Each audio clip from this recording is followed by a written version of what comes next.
Good morning class. चलो, हम लोग जो पिछले क्लास में पढ़े थे वैदिक साहित्य पढ़े थे। वैदिक साहित्य के अंतर्गत हम लोग पढ़े थे वेद पढ़े थे, फिर अरण्यक ग्रंथ पढ़े थे, ब्राह्मण ग्रंथ पढ़े थे। वैदिक साहित्य के अंतर्गत जो अंतिम टॉपिक बचा हुआ है, क्या बचा हुआ है? उपनिषद। आज जो पढ़ने वाले हैं उपनिषद पढ़ने वाले हैं।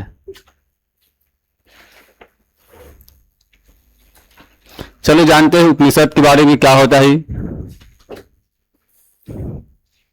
ठीक है, उपनिषद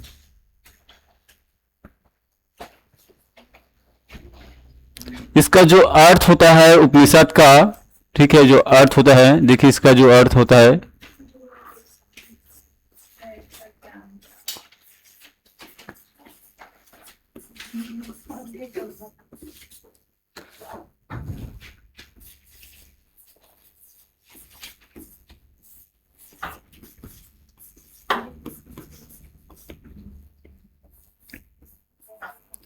ठीक है, गुरु के समीप बैठकर ज्ञान प्राप्त करना, ये होता है उपनिषद का अर्थ।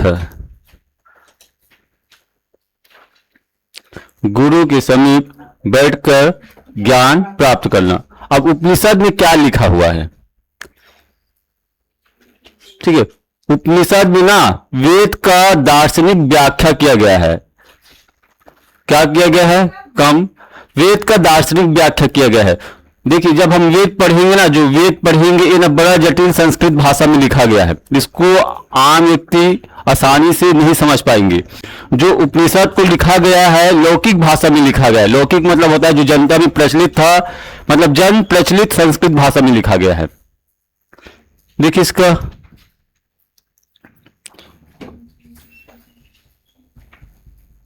उपनिषद में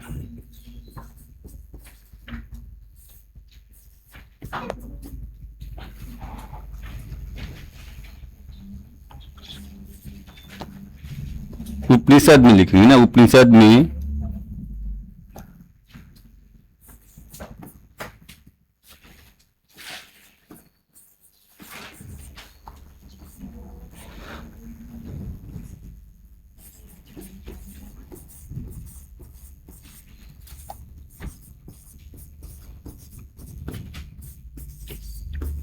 दार्शनिक व्याख्या किया गया है। इसका मतलब ये होता है, इसका मतलब ये होता है दार्शनिक मतलब क्या हो गया? क्लियर अंडू होगा नहीं, ऐसा है। वेद का दार्शनिक व्याख्या किया गया यहां पर।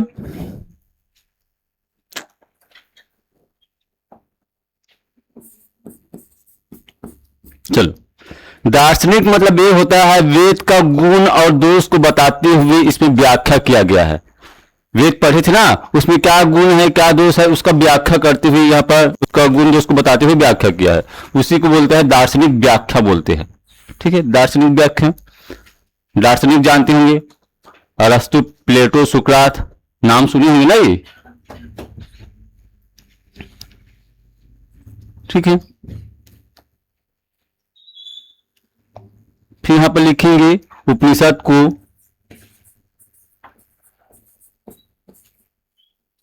उपनिषद में दार्शनिक व्याख्या मतलब भी बताए भाई, वेद का विशेषता भी बताएंगे और उसका ये दोष भी बताएंगे। इसमें ना उपनिषद में धार्मिक कर्मकांड का निंदा किया गया है। इसको पहले लिखाए थे। हाँ, उपनिषद में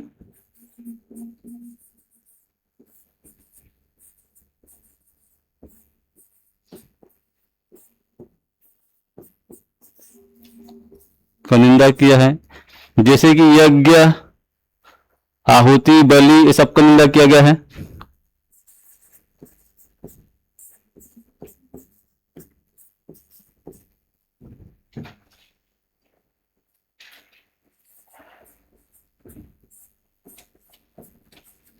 इसे वेदांत भी कहते हैं।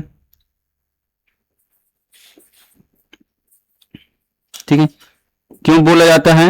वैदिक काल का सबसे अंतिम ग्रंथ है नहीं, वेद के अंत में लिखा गया है, मतलब वैदिक काल के अंत में लिखा गया है, इस कारण इसको क्या बोलते हैं? वेदांत भी बोलते हैं। ठीक है,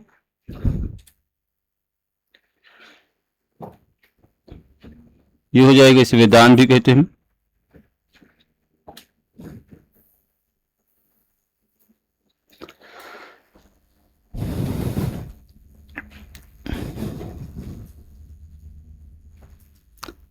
चलो देखिए इसकी संख्या कितना है। यदि हम बात करते हैं उपनिषद की संख्या, अब प्रमुख उपनिषद को पढ़ेंगे कौन कौन सा है।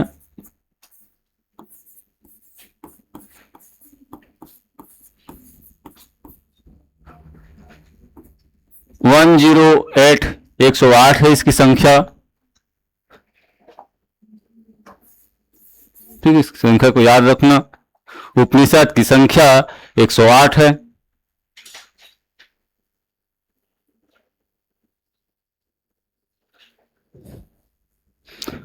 देखिए प्रमुख उपनिषद कौन कौन सा है।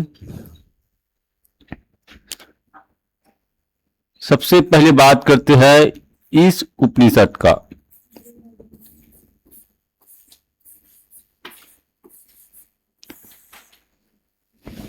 ठीक है, बृहदारण्यक उपनिषद।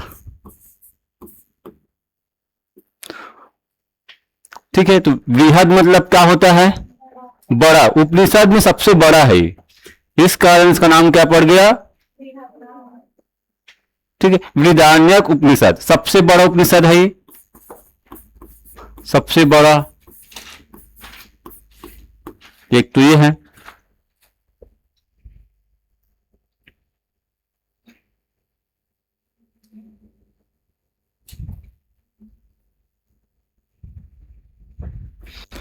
इसमें एक महत्वपूर्ण बातों का उल्लेख किया गया है। देखिए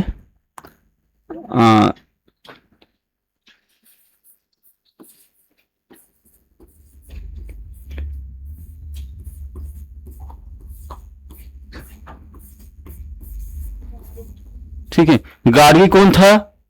वैदिक काल में क्या थी? महिला महिला युधिष्ठिर थी ना ये। ठीक है, याज्ञवल्क्य व गार्गी संवाद का उल्लेख है इसमें।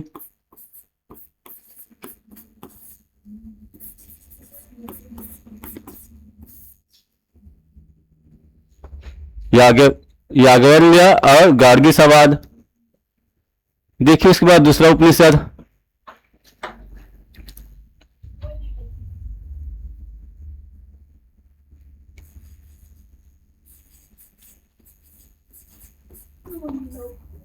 ठीक है, मुंडको उपनिषद, नाम सुने होंगे।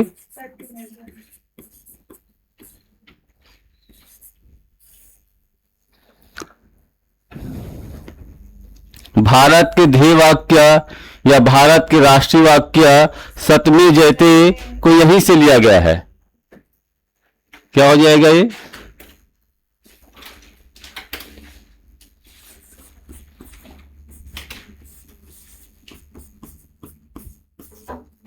आप लोग इसको कहीं पर पढ़े भी होंगे।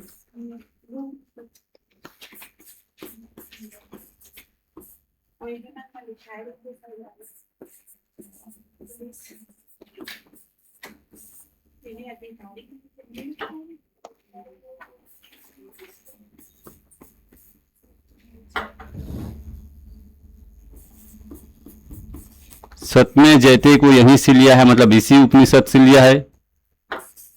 और इसको इंपॉर्टेंट भी करना ना, कई बार इसको पूछते रहते हैं। ठीक है, भारत के जो ध्येय वाक्य है या जो सत्यमेव जयते शब्द है, इसको कौन सा उपनिषद से लिया गया है? तो क्या हो जाएगा? मुंडको उपनिषद हो जाएगा ये। ठीक है, अगला उपनिषद देखते हैं।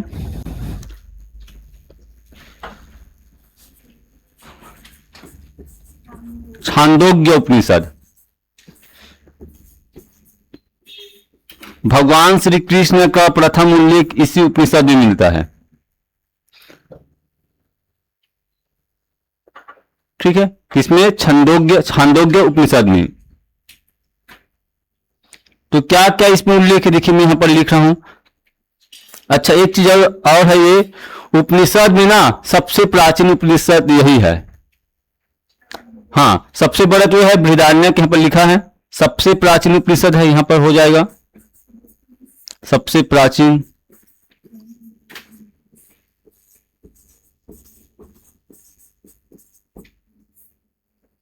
एक तो ये हो गया। उसमें उल्लेख क्या, तो उल्लेख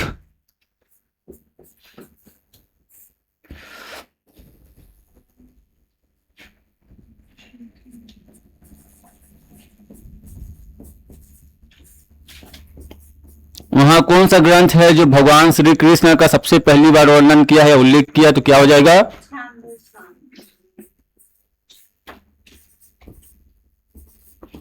प्रथम, भगवान श्री कृष्ण का प्रथम उल्लेख मिलता है इसमें।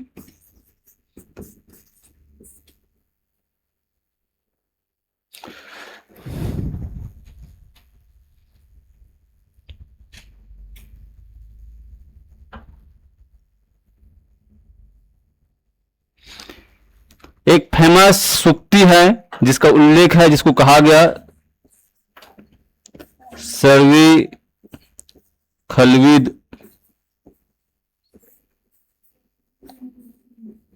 ब्रह्मा।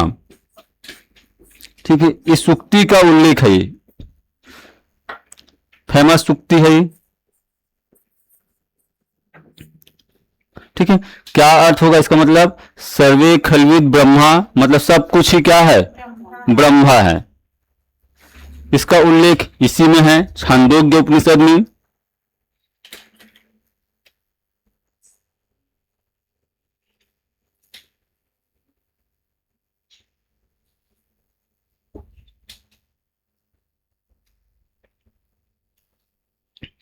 चलो आगे देखते हैं अगला उपनिषद को, छांदोग्य, फिर लास्ट में देखेंगे जिसका नाम है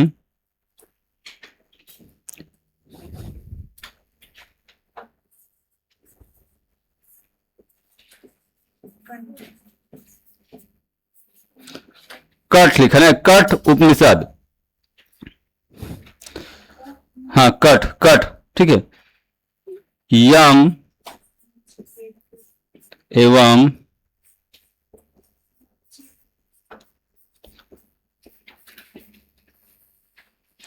यम एवं नचिकेता संवाद है इसमें। अभी क्या होता है बताइए? यम कौन है? यम मृत्यु लोक का राजा यम या यमराज।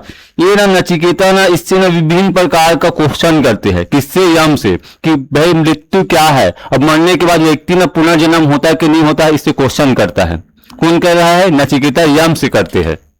3 क्वेश्चन पूछते हैं और इसको इंपॉर्टेंट करना ना ये वाला को। यम एवं नचिकेता संवाद कौन सा उपनिषद में है? तो क्या हो जाएगा? ये कठ। ठीक है, मृत्यु पर क्वेश्चन करते हैं।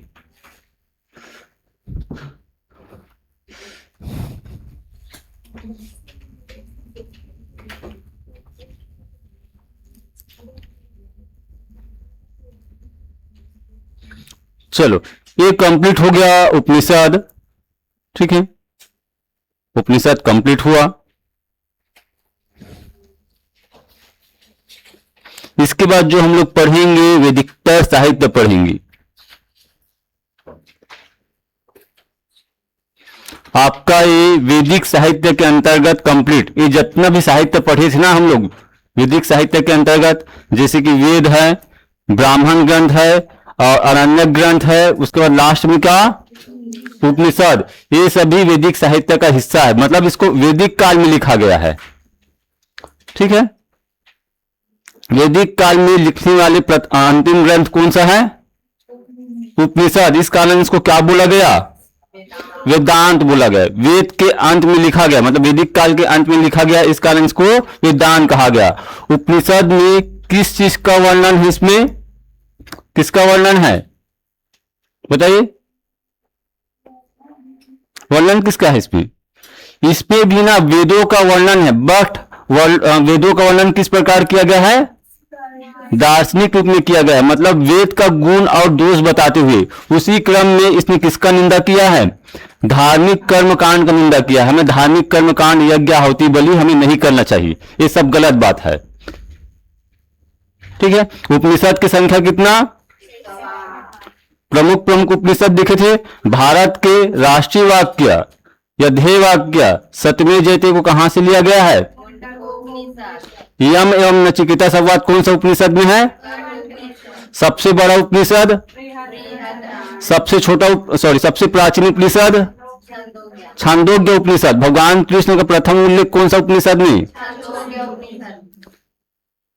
ठीक है, हो गया क्या सभी का ये? चलो अब जो पढ़ेंगे हम लोग, क्या पढ़ेंगे? वैदिकतर साहित्य पढ़ेंगे। क्या? वैदिकतर।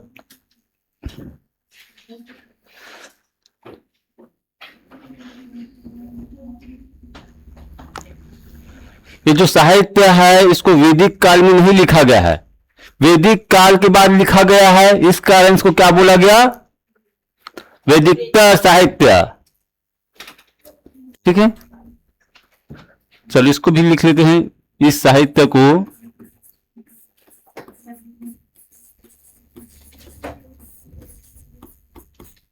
वैदिक काल के बाद लिखा गया।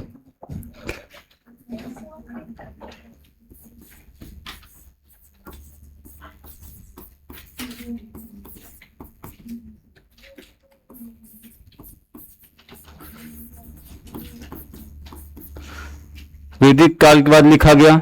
ठीक है, इसी कारण इसको बोला गया वैदिकतर साहित्य। देखिए इसके अंतर्गत क्या क्या पढ़ेंगे वैदिकतर साहित्य में, आपको पहले बता देते हैं इसमें क्या क्या पढ़ने वाले हम लोग। वैदिकतर साहित्य में लगभग 4-5 साहित्य इसमें भी पढ़ेंगे। इसके अंतर्गत जो पहले पढ़ेंगे, क्या पढ़ेंगे? सूत्र। कितने हैं सूत्र? 28 कहां से पढ़ ली सूत्र? देखिए उसके बाद इसके अंतर्गत जो पढ़ेंगे हम लोग, क्या पढ़ेंगे? वेदांग और वेदांत अलग है ना, दोनों में अंतर है। ये क्या है? वेदांग है। एक क्या पढ़े थे?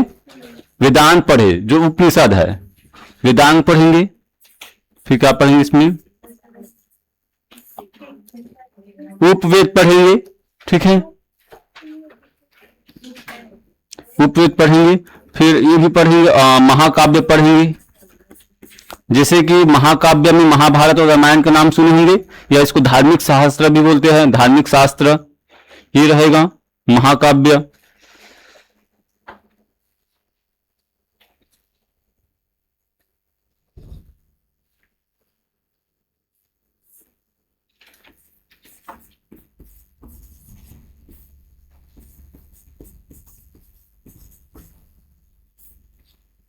स्मृति साहित्य, फिर यहां पर लिखेंगे क्या? पुराण। कहीं ना कहीं आप लोग इसके नाम सुने होंगे। ठीक है, जैसे कि महाकाव्य है, पुराण है, उपवेद है, वेदांग है, कि पहले बार पढ़ रहे हैं? सुने हैं।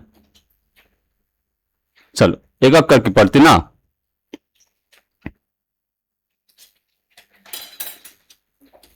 वेदांग। ठीक है, तो सबसे पहले देखिए जो पढ़ेंगे हम लोग, क्या पढ़ेंगे? वेदांग। वेद के अंग को कहा गया वेदांग। ठीक है, वेद के अंग को क्या कहा गया? वेदांग।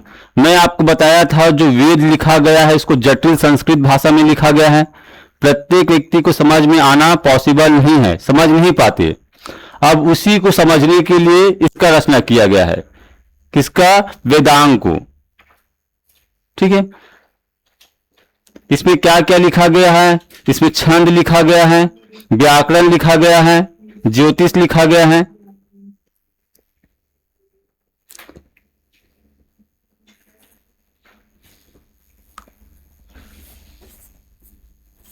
वेद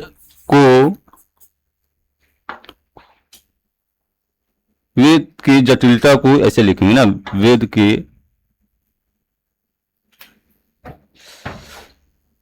के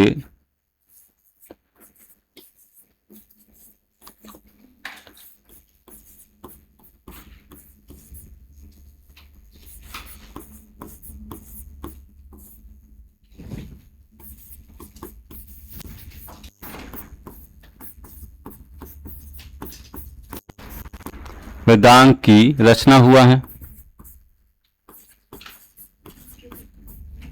हाँ, वेद की जटिलता को समझने के लिए वेदांग की रचना। वेद की जो भाषा है जटिल भाषा में लिखा गया है, लेकिन जो वेदांग लिखा गया है लौकिक संस्कृत भाषा। लौकिक संस्कृत भाषा मतलब ये होता है लोगों में प्रचलित संस्कृत भाषा में लिखा गया है इसको। आप लोग प्राचीन समय के मंत्र पढ़ना देखना, जो संस्कृत स्टार्ट होगा ना ऐसा ओम भू, एक ही लाइन में कितना अक्षर रहेगा 20 से 25, और उसको पढ़ पाना पॉसिबल नहीं होता। कैसे समझोगे? अब उस भाषा को समझने के लिए लौकिक संस्कृत भाषा में इसका वर्णन किया गया है, लिखा गया है वेदांग को।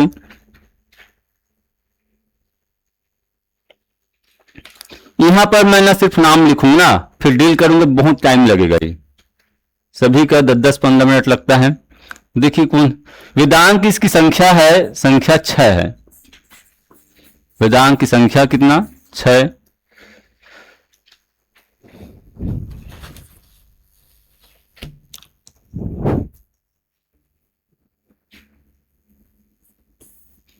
देखते जाइए कौन कौन सा। पहला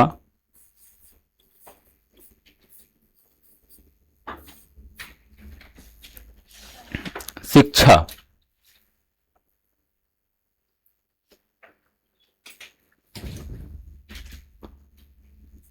दूसरा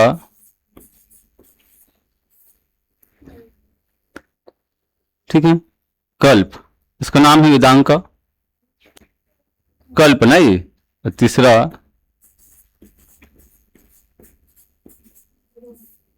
ये लिखा है, तीसरा निरुक्त लिखा हुआ है, निरुक्त।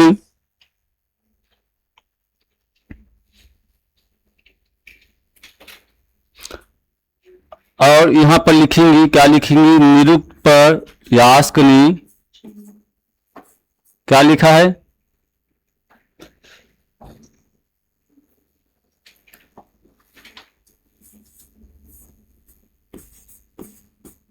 निरुक्त पर यास्कनी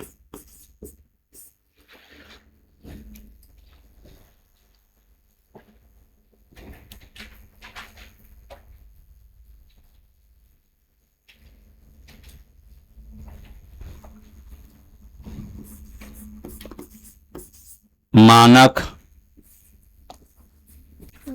रचना किया। ठीक है, यास्क एक प्राचीन व्यक्ति था, इसने एक मानक रचना किया है निरुक्त पर। और क्या पढ़े बताइए? छंद, चलो छंद भी आ जाएगा, छंद। ठीक है, ये भी हो जाएगा छंद।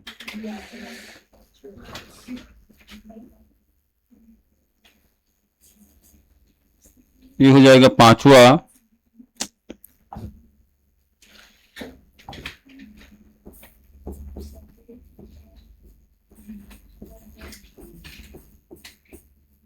व्याकरण।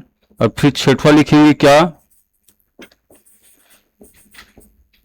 जिसका नाम है ज्योतिष। ठीक है, संस्कृत व्याकरण जो वेद में लिखा गया है प्रत्येक व्यक्ति को समझ में नहीं आता था। ठीक है, अब इस पर जो रचना किया है व्याकरण पर, किसने किया है? पाणिनि।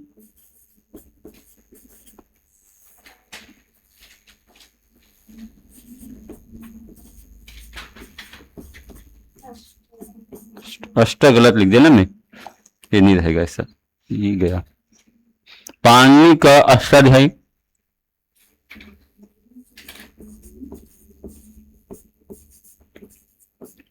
अष्टाध्यायी। ठीक है, ये जो पाणिनि का अष्टाध्यायी है ना, ये विश्व का सबसे प्रथम प्राचीन व्याकरण बुक है ये। ठीक है, और किस पर लिखा गया है? व्याकरण पर लिखा गया बुक है ये। अब इसने क्यों लिखा? क्योंकि लोगों को आसानी से वेद समझ में नहीं आता था। वेद को समझना है तो सबसे पहले हमें क्या करना पड़ेगा? संस्कृत का व्याकरण नॉलेज होना चाहिए। तो इसने क्या लिखा? ये व्याकरण बुक लिखा, पाणिनि का अष्टाध्यायी। ये संस्कृत का प्रथम व्याकरण बुक है ये। संस्कृत का नहीं, भारत का नहीं, पूरे विश्व का ये प्रथम व्याकरण ग्रंथ है ये। और इसको इंपॉर्टेंट करना, इसको पूछते हैं अष्टाध्यायी किसने लिखा? किसने लिखा? पाणिनि ने लिखा। और छत्तीसगढ़ के पानी किसको बोलते हैं, इसको भी पढ़ते हैं हम लोग। ठीक है,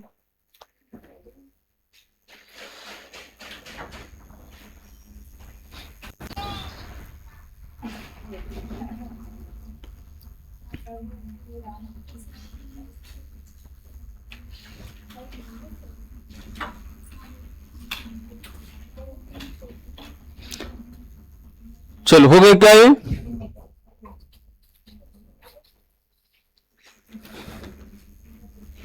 यहां पर एक चीज और लिखिए, जैसे कि छंद पर लिखिए, छंद पर, ठीक है, छंद पर पिंगल, पिंगल ने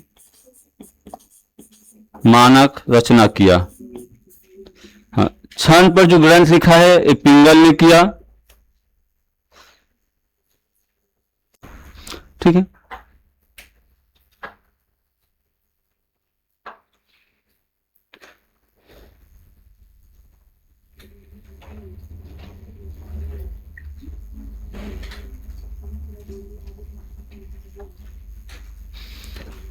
ये जो देखिए छंद पर पिंगल ने मानक रचना किया, इसका जो रचना का नाम है मैं यहां पर लिख दूंगा, पिंगल का जो बुक का नाम है छंद शास्त्र है, छंद शास्त्र। ठीक है, पिंगल ने जो लिखा है,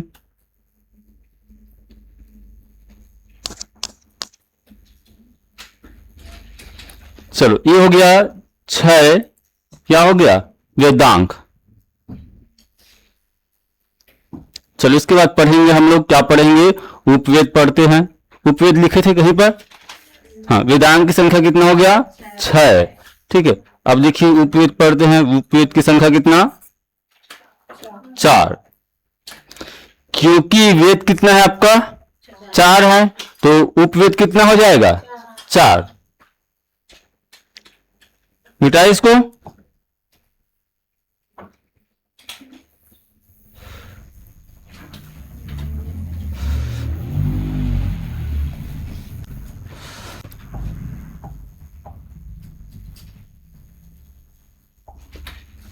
तो मैं यहां पर लिख रहा हूं उपवेद,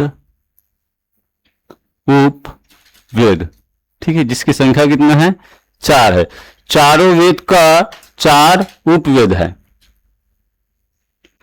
देखते जाइए, जैसे कि सबसे पहले हम लोग क्या लिखते हैं, ऋग्वेद,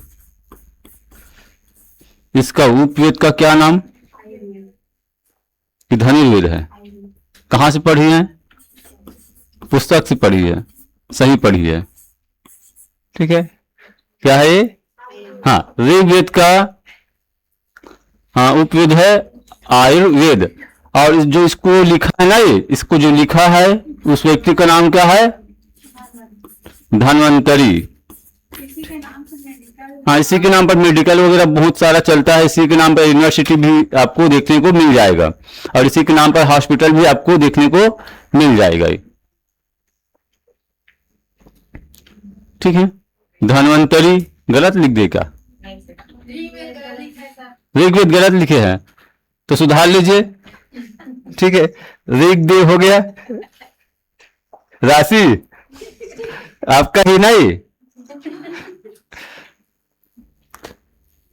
आपकी नजर को ना दाग देना पड़ेगा। चलो आप सही लिखे, तो वैसे इसको लिखे थे, नहीं दूसरा लिखे थे। चलो चलो ठीक है, अब देखिए हम लोग सेकेंड जो वेद पढ़ते हैं, कौन सा वेद पढ़ते हैं, सामवेद। नहीं, इसका जो उपवेद है क्या हो जाएगा बताइए, गंधर्व हो जाता है। नहीं, मैं इसको सामवेद का उपवेद हो जाएगा गंधर्व वेद। ठीक है, गंधर्व वेद। इसका जो रचनाकार है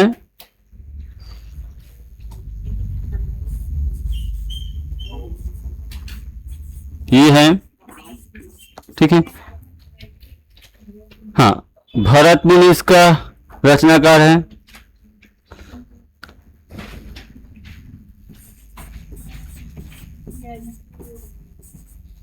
यजुर्वेद कम, इसका जो उपवेद है बताइए क्या है यजुर्वेद का, क्या है ये? धनुर्वेद है, ठीक है। और इसका जो रचनाकार है उसका नाम है, गायत्री मंत्र किसने लिखा, ठीक है, किसने लिखा, ठीक है, मैंने लिखा, हाँ आपने हाँ, अरे मेरा नाम ही है, नहीं उससे, हाँ उससे मिलता जुलता है। आपका तो दूसरा नाम है। चलो देखिए, ऋग्वेद यजुर्वेद, अंतिम जो बच गया अथर्व। अथर्ववेद। इसका उपवेद क्या है, शिल्पवेद है क्या, है ना ये? शिल्पवेद को किसने लिखा, ऋषि का नाम है विश्वकर्मा, ठीक है, ये भी मेरा नाम है।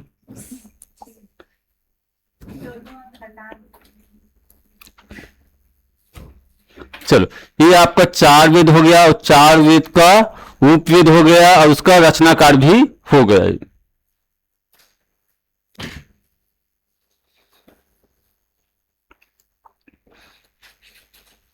अब आते हैं क्या पढ़ेंगे, महाकाव्य। यदि देखा जाए तो महाकाव्य बहुत है, ठीक है, लेकिन सबसे ज्यादा महाकाव्य जो धार्मिक महाकाव्य है आप लोग जानते हो, रामायण और महाभारत। हो गया क्या है, मिटाई फिर नहीं हुआ है?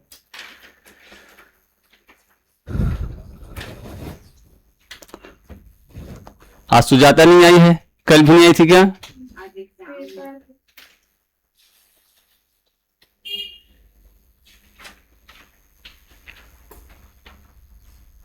वजन कम लग रहा है सब क्लास। हाँ, सुजाता नहीं तो बिल्कुल वजन कम लगेगा।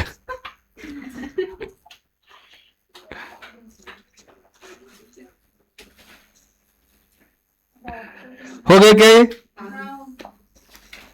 प्रीवियस? चल मैं इसको मिटा रहा हूं, देखिए क्लियर आर।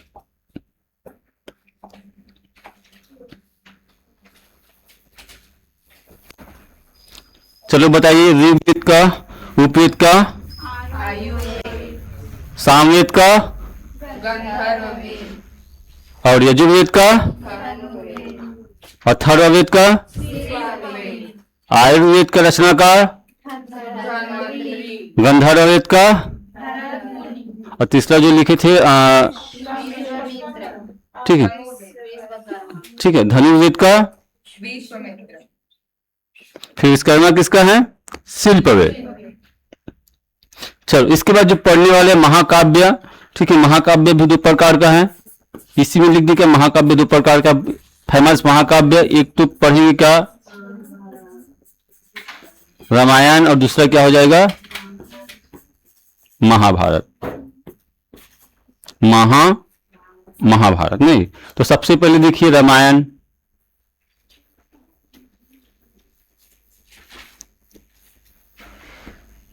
उम्मीद है कि आप लोग सभी लोग रामायण देखे होंगे, कई लोग नहीं देखते, ठीक है, अधिकतर, हाँ अधिकतर देखे हैं। चलो रामायण के बारे में चर्चा करते हैं, ठीक है। रामायण क्या है, रामायण जो लिखा गया है ये ना, ये लौकिक संस्कृत भाषा में लिखा गया है। कौन सा संस्कृत भाषा, लौकिक संस्कृत भाषा, क्योंकि जो आपका रामायण कौन सा काल में लिखा गया है, ठीक है, जो वेद काल में लिखा गया है ना, वो लौकिक संस्कृत भाषा नहीं है, मतलब कैसा भाषा, ज्यादा जटिल भाषा था, उसी कारण उपवेद उपनिषद वगैरह का क्या हुआ है, हाँ रचना हुआ, वेद को समझने के लिए ही हुआ है। क्या लिखा गया इसको देखिए, लौकिक संस्कृत भाषा में लिखा गया है, और लिखने का समय भी बताएंगे। हाँ लौकिक संस्कृत भाषा में लिखा गया है। लौकिक मतलब हो जाएगा लोगों में प्रचलित, नहीं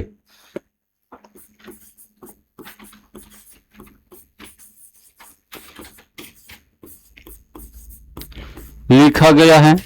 और कौन से सन में लिखा, कोई नहीं बता सकते कौन से सन में लिखा है। राम और रावण के बीच में श्रीलंका में युद्ध कब हुआ, 960 पे हुआ कि 1540 पे हुआ, बताइए। देखिए आई डोंट नो, उसका कोई नहीं बता सकते, ठीक है, कोई नहीं बता सकते। हाँ लेकिन हम ये जरूर बता सकते हैं पानीपत का प्रथम युद्ध कब हुआ था, इसका डेट पता है हमें। इसी कारण लोग क्या बोलते हैं, रामायण की घटना को कई लोग काल्पनिक मानते हैं, क्योंकि हमें भी ये इसका प्रॉपर घटना पता नहीं, सन के अनुसार पता नहीं है, तो क्या हो गया, घटना क्या है, काल्पनिक है। आपके सोच ऊपर डिपेंड करता है कि आप काल्पनिक मानते हो क्या मानते हो। देखिए इसका जो लिखने का समय एक अनुमान लगाया जाता है, लिखने का समय ना ये,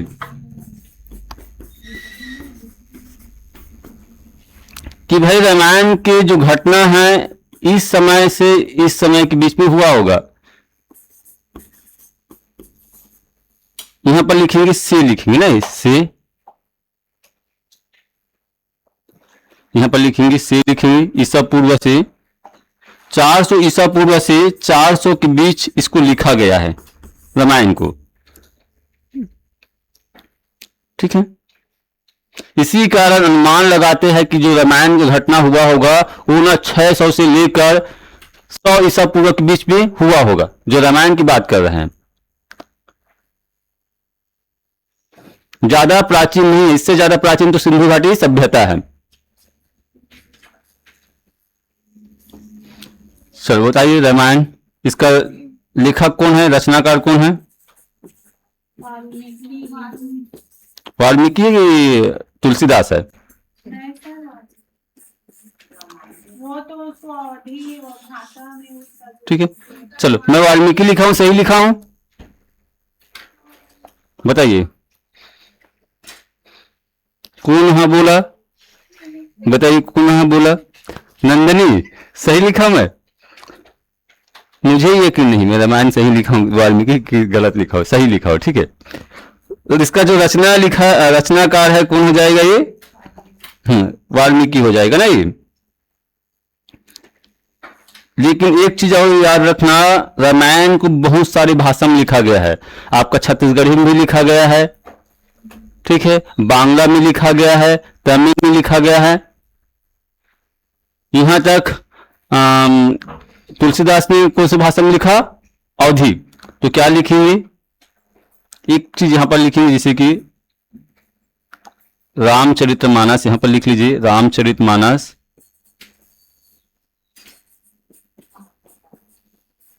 किसने लिखा, तुलसीदास। इसकी भाषा क्या,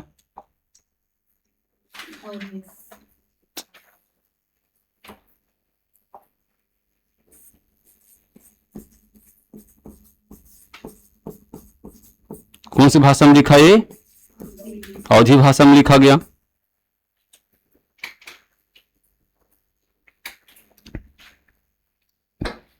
जब रामायण को लिखा गया उस समय इसका श्लोक की संख्या बहुत कम था, बाद में धीरे धीरे बढ़ते बढ़ते कितना हो गया, अभी ये 24,000 हो गया।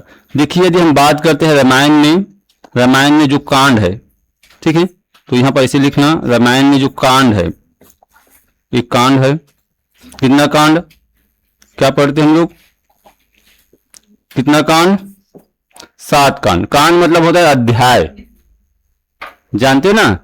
क्या वो पारुल और खेमिन क्यों हंस रही है,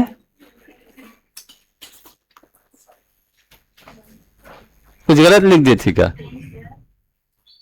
इधर भी पीछे से आ रही स्माइल इतना ज्यादा,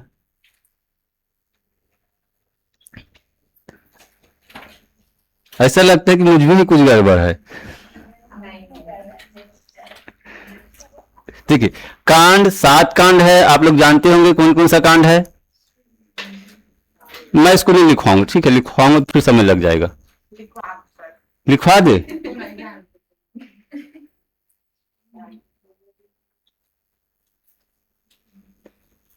लंका कांड, अयोध्या कांड, ठीक है, उत्तर कांड, देखिए फिर दक्षिण पूर्व पश्चिम कांड बता रहे, हो गए 6 कांड, ठीक है। इसमें जो श्लोक है, श्लोक की संख्या लिखें, श्लोक इसमें कितने श्लोक है, ये कितना श्लोक है, 24,000। इस कारण रामायण को क्या बोलते, देखिए 24,000 संस्कृत में क्या बोलेंगे इसको हम लोग, विसरती, ठीक है, संहिता। 24,000 श्लोक होने के कारण इसको कहा जाता है चतुर विसरती संहिता के नाम से भी जानते हैं। किसको? रामायण को।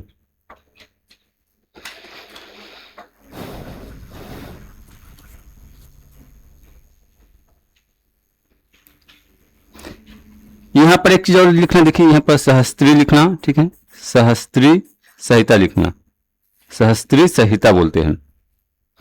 चतुर विसरती सहस्त्री संहिता के नाम से भी जानते हैं इसको।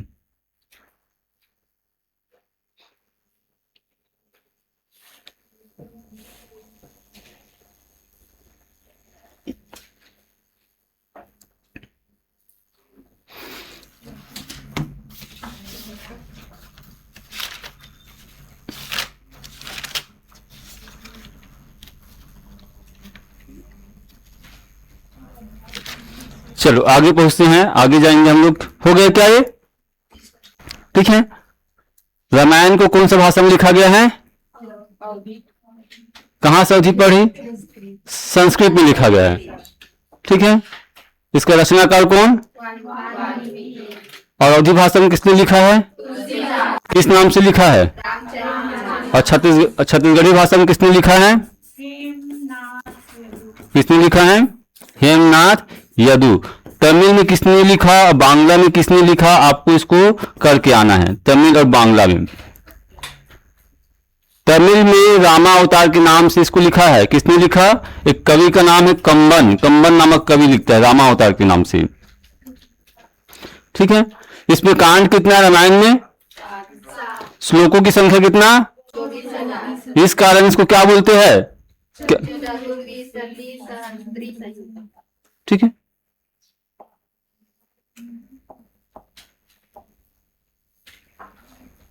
चलो इसके बाद जो पढ़ेंगे हम लोग महाभारत।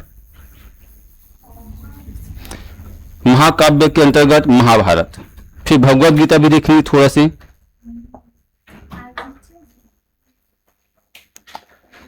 तो कल पढ़ेंगे क्या?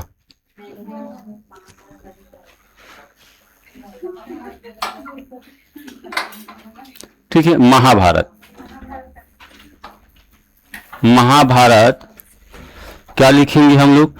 ये भी जो लिखा गया है संस्कृत भाषा में लिखा गया है, लौकिक संस्कृत भाषा में लिखा गया है, और इसको बोलते हैं विश्व का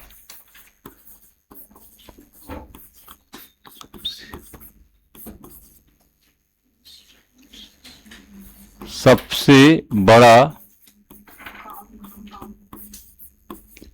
क्या है? महाकाव्य है, ठीक है। महाकाव्य,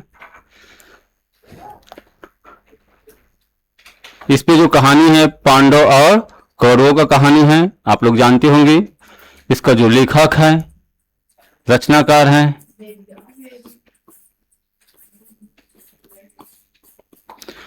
हम लोग आम चाल की भाषा में क्या पढ़ते हैं?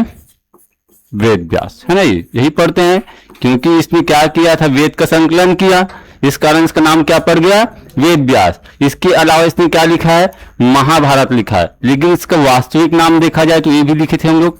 क्या लिखे थे? कृष्ण द्वैपायन, ठीक है, द्वैपायन। अब इसको ऐसा क्यों कहा गया? सर इसका ब्राइटनेस कम कैसे हो जाता है? ऑटोमेटिक यहां पर जब आऊंगा ना ये, तो ये कम ज्यादा होता रहता है, खास करके वहां पर जाओगे तो, ठीक है। कृष्ण द्वैपायन ने क्या लिखा? महाभारत लिखा। जिस प्रकार हम लोग पढ़े थे रामायण में कितना कांड था, कितना अध्याय था? 7 कांड। उसी प्रकार महाभारत में भी, ठीक है, लेकिन इसको अलग नाम से जानते हैं।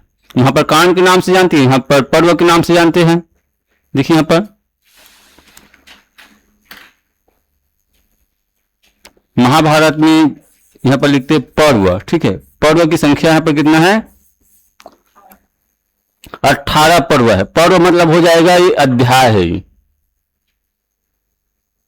पर्व मतलब हो जाएगा अध्याय है, ठीक है। अभी वर्तमान में इसका श्लोक, वर्तमान में श्लोक कितना श्लोक है?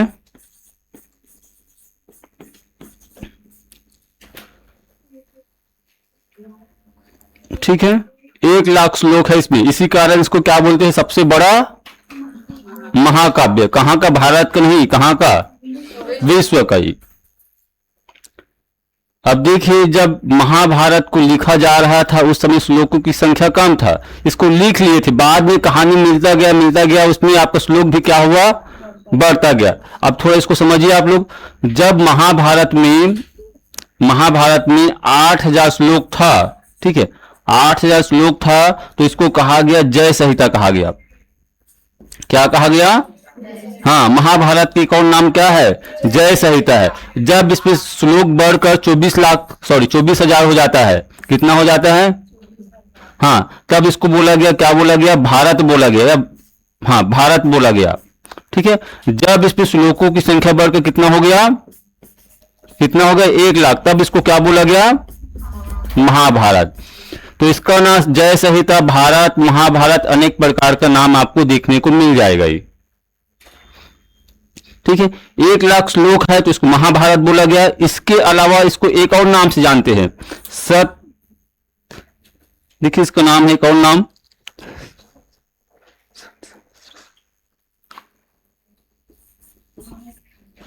सत सहस्त्री संहिता बोलते हैं इसको, नहीं, सत सहस्त्री संहिता।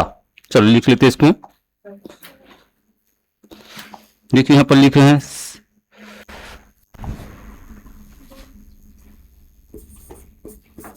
सत सहस्त्री, ठीक है, संहिता।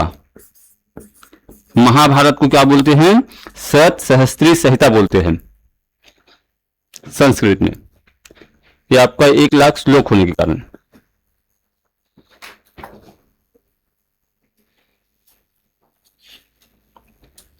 यहां पर ना आप लोग ने जैसे कि 8,000 लिखे हो तो इसको ना सुधार करना, 8800 करना। ठीक है, क्या, हाँ, 8800 श्लोक में क्या बोला गया था, इसको क्या बोला गया था, इसको, हाँ, तब इसको बोला गया था जय संहिता। 24 लाख श्लोक में भारत, फिर महाभारत। अब भविष्य में चलकर अभी भी ये क्या हो सकता है, हाँ, एक चीज और याद रखना, भविष्य में चलकर 1 लाख श्लोक भी क्या हो सकता है आपका, हाँ, बढ़ सकता है, हो सकता है नया कहानी मिल जाए।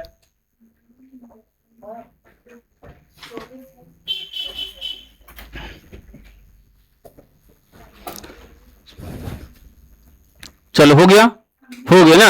अब इस पे फैक्ट और सुनिए। चलो पहले इस पर थोड़ा रिवीजन करते हैं।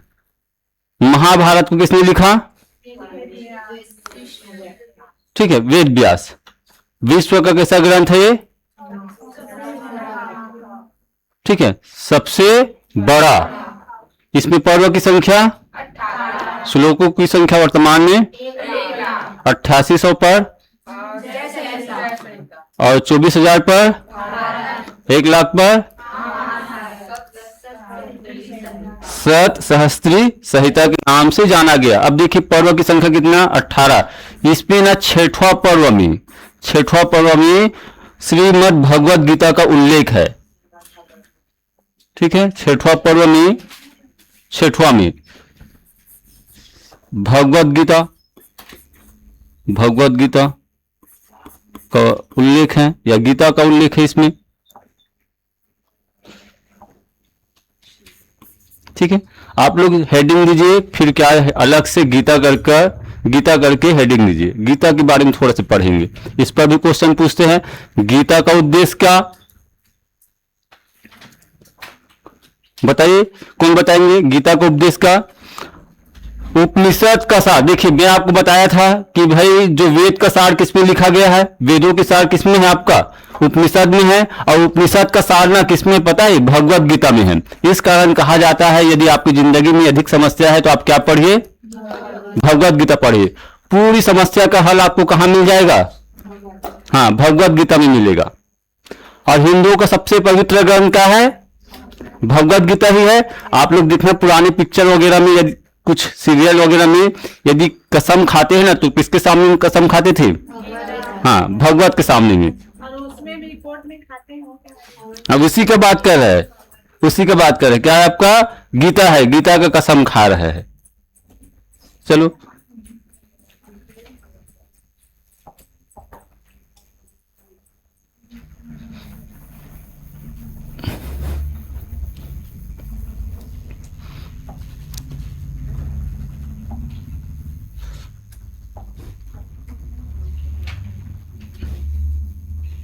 भगवत गीता या श्रीमद् भगवत गीता, भागवत गीता लिखेंगे, नहीं भागवत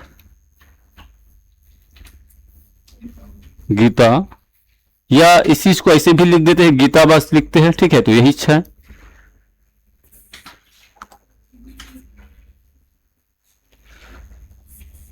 महाभारत,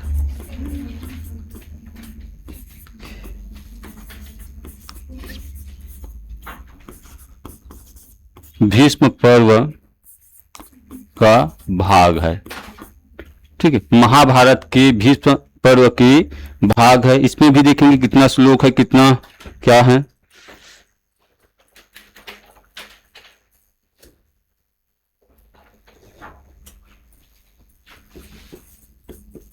इसमें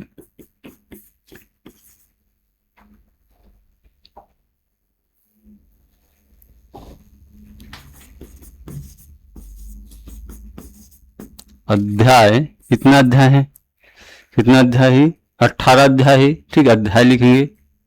इसमें जो अध्याय है 18 अध्याय है, ठीक है, और श्लोकों की संख्या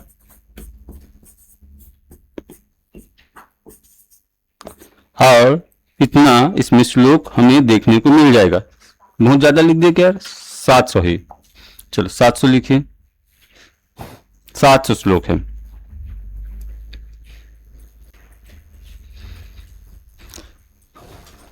भगवत गीता का जो मुख्य उद्देश्य है, ठीक है, इसका जो उद्देश्य है मतलब क्या है, चलो आपको बता रहे मुख्य उद्देश्य, कोई बताएगी क्या?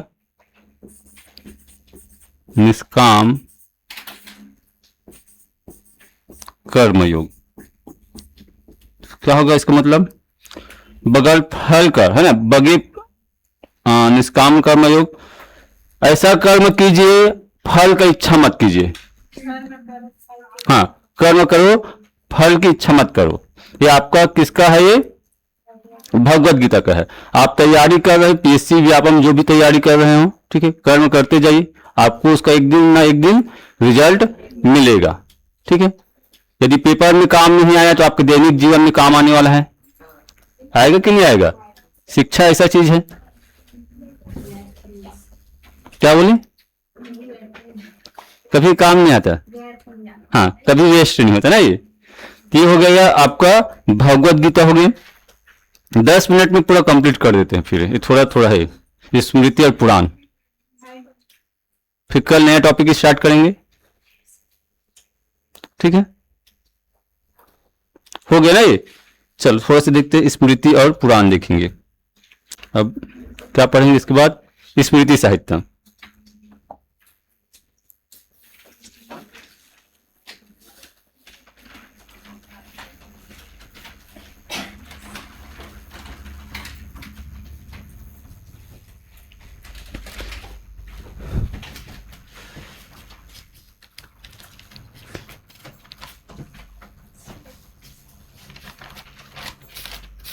लिखिए स्मृति साहित्य।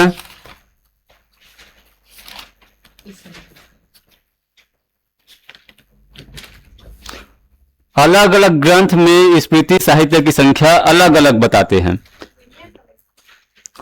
तो इसकी संख्या मत लिखिए, ठीक है। चलो इसमें कुछ फैक्ट लिखिए स्मृति साहित्य में। इसमें फैक्ट लिखिए, आपको बता रहे हैं।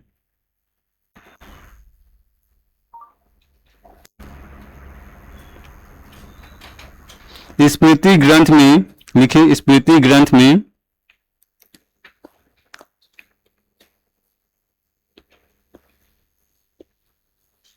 आचार व्यवहार, आचार व्यवहार की शिक्षा के लिए, की शिक्षा के लिए धर्मसूत्र पर आधारित ग्रंथ है।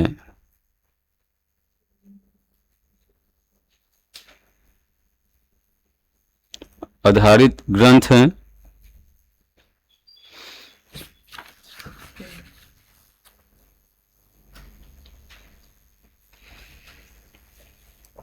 चलो देखते जाइए कौन कौन सा प्रमुख स्मृति हैं।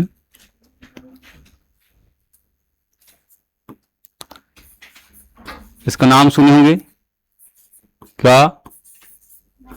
मनुस्मृति। क्यों फेमस है?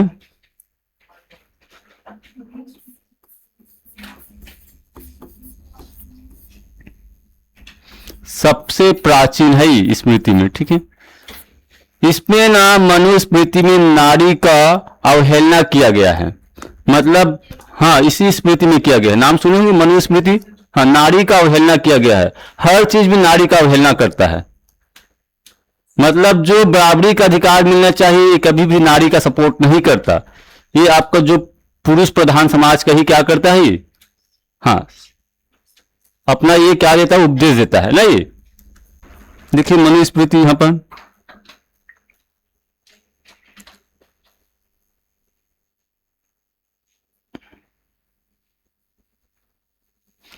क्या लिखे, सबसे प्राचीन स्मृति है। इसमें जो टीका लिखा है, टीकाकार लिखना।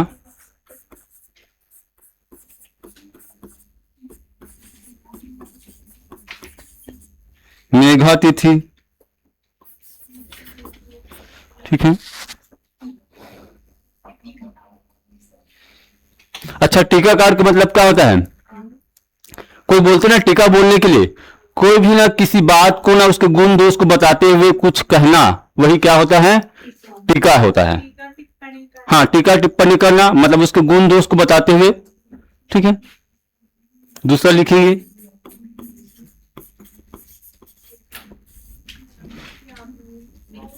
ठीक है,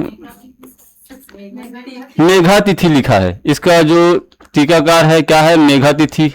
इस पर मनुस्मृति पर लिखा गया है, मतलब इसके गुण दोष को बताया गया है, ठीक है।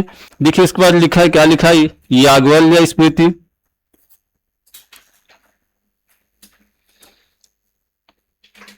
इस पर जो एक टीका लिखा है, एक व्यक्ति का नाम है जो टीका लिखा है, तो इसको पूछते हैं, लिख लीजिए।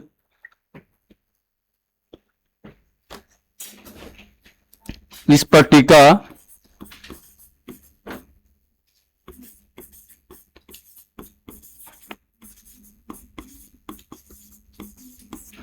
विज्ञानेश्वर, ठीक है।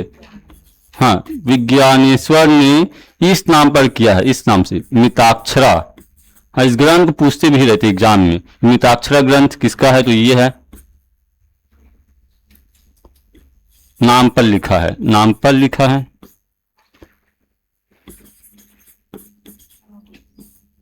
ठीक है।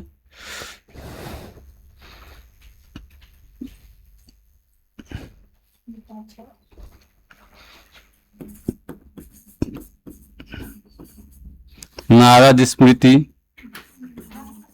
ठीक है। चौथा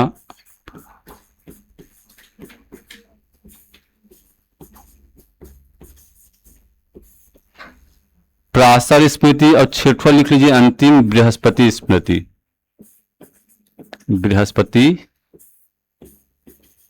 स्मृति, ठीक है। तो ये क्या हो गया? स्मृति हो गया प्रमुख। और ज्यादा डीप से पढ़ना है तो आप लोग पढ़ सकते हो, मनुस्मृति की बताएंगे, लंबा हो जाएगा, इतना ही लिखें।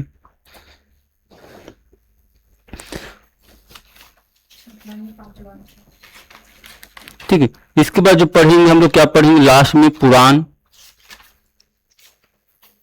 इसकी संख्या मिलता है ना, पुराण की संख्या हमें देखने को मिल जाएगा। पुराण की जो संख्या है 18 है।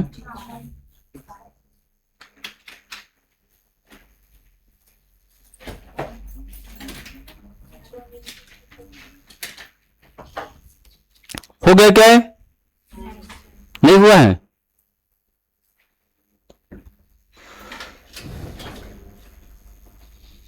चलो इधर लिख रहे हैं हम, क्या लिख रहे हैं? पुराण, ठीक है। यदि इसकी हम संख्या देखते हैं पुराण की, इसकी संख्या है कितना है? 18 पुराण। सभी को नहीं पढ़ेंगे, 2-3 पुराण के बारे में जानेंगे, जैसे कि ज्यादा फेमस है ये वाला। कौन सा पुराण? मत्स्य या मत्स्य पुराण, मत्स्य पुराण, ठीक है।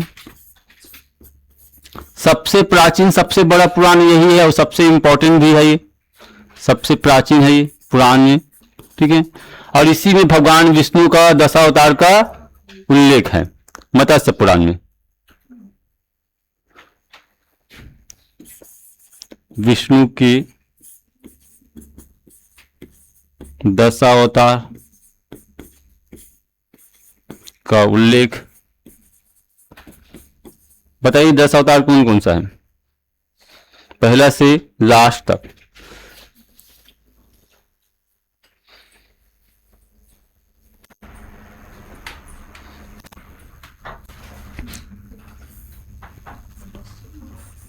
ठीक है, फिर यहां पर लिख लेना आप लोग और क्या क्या पुराण है, जैसे कि विष्णु पुराण है, और क्या मिल जाएगा, गरुड़ पुराण मिलेगा, और क्या मिलेगा, वायु पुराण। ये सभी पुराण है, ठीक है, ये सभी पुराण है, ये सभी पुराण है। सबसे प्राचीन यही है, मत्स्य पुराण है।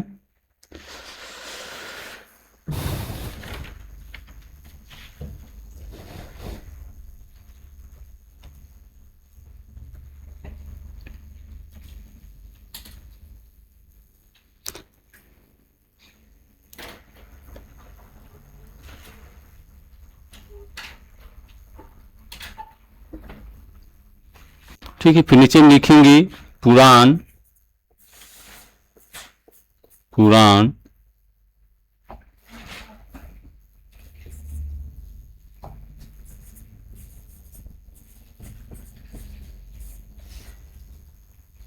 मौर्य काल,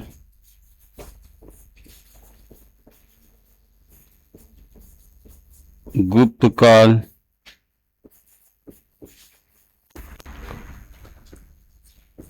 और सुंग काल। ठीक है, सुंग काल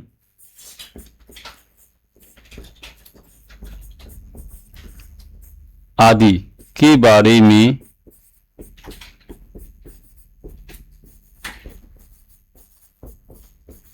जानकारी का एक महत्वपूर्ण स्रोत है, जानकारी का महत्वपूर्ण साधन है, यह स्रोत है।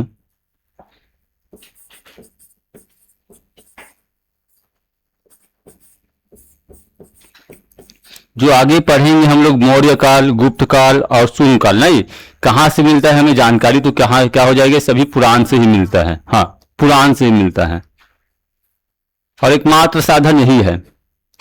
इस प्रकार आपका स्मृति साहित्य और पुराण भी क्या हो गया, कंप्लीट हो गया। ठीक है, अधिकतर संख्या को भी याद रखना। ठीक है, पुराणों की संख्या कितना, वेदांत की संख्या कितना, वेद की संख्या कितना, उपनिषद की संख्या बताए थे क्या, उपनिषद का। हाँ ठीक है, बाकी कल पढ़ते हैं हम लोग। ठीक है, हाँ बंद कीजिए।